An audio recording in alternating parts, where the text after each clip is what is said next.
লীলামা,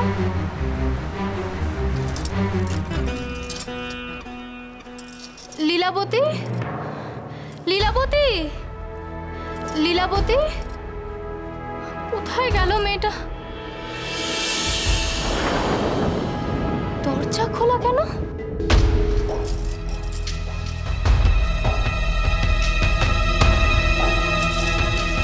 কি হয়েছে রানীমা? লীলাবতী, ও তো আমার পাশেই শুয়ে ঘুমাচ্ছিল, এখন দেখছি কোথাও নেই। এই মাঝরাতে কোথায় গেল বলতো মেয়েটা? রাজকুমারী তো বড় হয়েছেন, তাই হয়তো একা একাই কলঘরে গেছেন। আপনি দুশ্চিন্তা করবেন না রানীমা, আপনি দাঁড়ান, আমি দেখছি।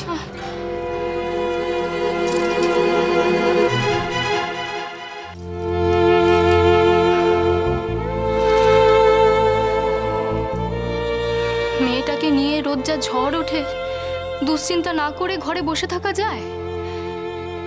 না না, আমিও যাই। লীলাবতী, লীলাবতী, লীলামা কোথায় গেলে তুই? লীলামা, মারে কোথায় আছিস?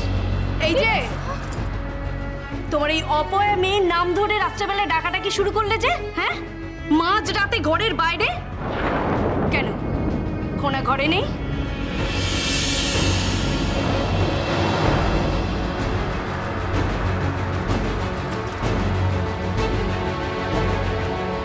চুপ করে আছো যে ভারী? তার মানে ঘরে নেই? ঢ্যাটার মতো দাঁড়িয়ে না থেকে আমার কথার উত্তর দাও। কোথায় তোমার মেয়ে রানী? এই এই কি আছিস? হরিদাস, মঙ্গল, গোবিন্দ, কে আছিস? কি হয়েছে গিন্নিমা? সর্বনাশ হয়ে গেছে। রাজকন্যাকে কোথাও খুঁজে পাওয়া যাচ্ছে না। যা এক্ষুনি গিয়ে চারিদিকে খোঁজ কর।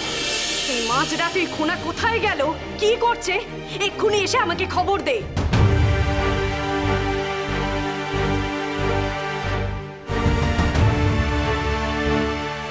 জ্বালাতন রে বাবা, ঘুমের দফা রবা তো। ও মা, মাঝরাতে এত চিৎকার চেঁচেমেচি কিছে? কি হয়েছে? আর কি হয়েছে? ওই হাড় জ্বালানি খোনা মেয়ের জন্য আর কারো শান্তি আছে এই বাড়িতে? ওই মেয়ে এই মাঝরাতে নিজের ঘর থেকে উধাও। হ্যাঁ, উধাও?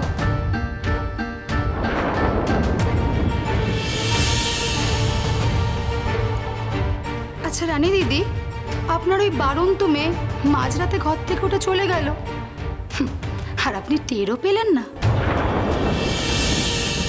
এত ঘুম তোমার রানী? হ্যাঁ, বলিহারে ঘুম বাবু তোমার। মা, আমার মেয়ের কোনো ক্ষতি হবে না তো? লীলাকে ওরা খুঁজে পাবে তো? বলি একতলার কোনো ঘরে আবার যায়নি তো? মা, মা বলছিলাম ওই কাঠুরের ছেলেটা যেন কোন ঘরে উঠেছে? খনার কাহিনী, সোম থেকে শনি সন্ধ্যে 7:30টায়, আকাশ 8-এ।